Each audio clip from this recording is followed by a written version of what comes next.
യേശുക്രിസ്തുവിൻ്റെ നാമത്തിന് മഹത്വമുണ്ടാകട്ടെ.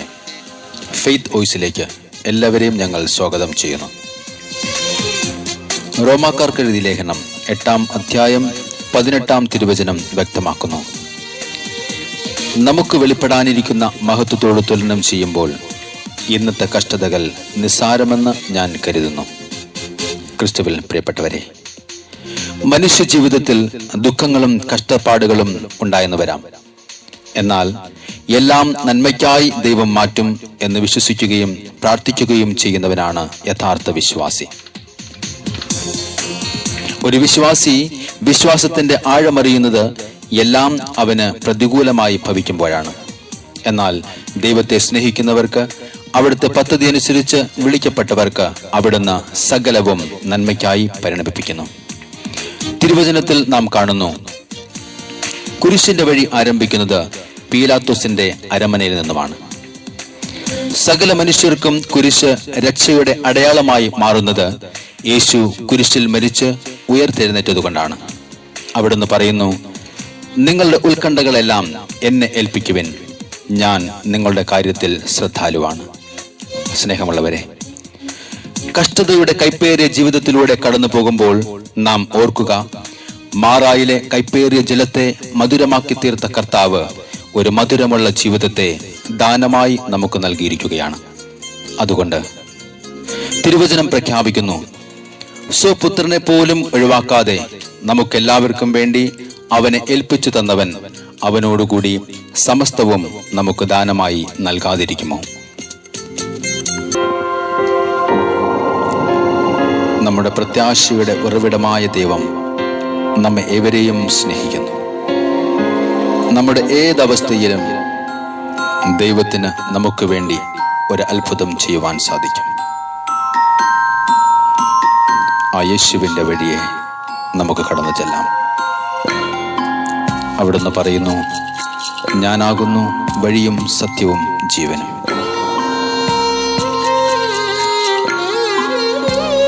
അവിടുത്തോടുകൂടി നമുക്ക് നടക്കാം.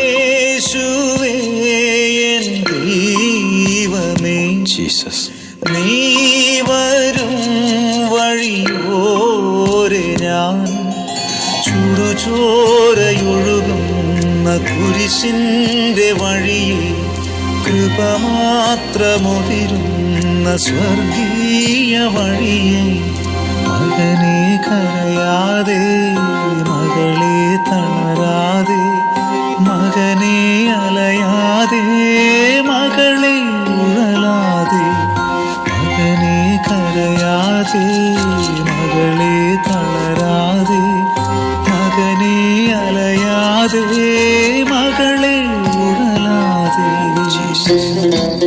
ദൈവത്തിൽ ആശ്രയിക്കുന്നവരെ ഒരു നാളും അവിടുന്ന് കൈവിടുന്നില്ല. നമ്മുടെ നെടുവീർപ്പുകൾ പോലും അവിടുന്ന് കേൾക്കുന്നുണ്ട്. കരുണാമയനായ കർത്താവ് നമ്മുടെ വഴികാട്ടിയായി എന്നും സഹിച്ചിടാൻ മറ്റാർക്കുമാറില്ലെന്നോർത്തു ഞാൻ എത്ര വേണേലും ക്ഷമിച്ചിടാൻ മറ്റാർക്കുമാറില്ലെന്നോർത്തു ഞാൻ പഞ്ചപ്പം പോലും ഇല്ല നേരം വാഴ്ത്തി വിളമ്പാൻ കഴിയുമോ? വെള്ളമില്ല കൽഭരണി നീനായി കേഴാൻ പാടുണ്ടോ? മകനെ കരയാതെ, മകളെ തളരാതെ, മകനെ അലയാതെ, മകളെ ഉഴലാതെ, മകനെ കരയാതെ, മകളെ തളരാതെ, മകനെ അലയാതെ, മകളെ ഉഴലാതെ. കർത്താവ് പറയുന്നു, ഞാനിതാ നിന്റെ ഹൃദയത്തിൽ വന്ന് മുട്ടിമുട്ടി വിളിക്കുന്നു. എൻ്റെ സ്വരം കേട്ട് നിന്റെ ഹൃദയം എനിക്കായി തുറക്കുമെങ്കിൽ ഞാൻ നിന്റെ ഉള്ളിൽ വരികയും നാം ഒന്നിച്ച് ഭക്ഷണം കഴിക്കുകയും ചെയ്യും. നമുക്ക് യേശുവിനെ നമ്മുടെ ഹൃദയത്തിലേക്ക് ക്ഷണിക്കാം. കൈപ്പേറും കാസനുകരുമ്പോൾ ഗത്സമേനെന്നറിഞ്ഞു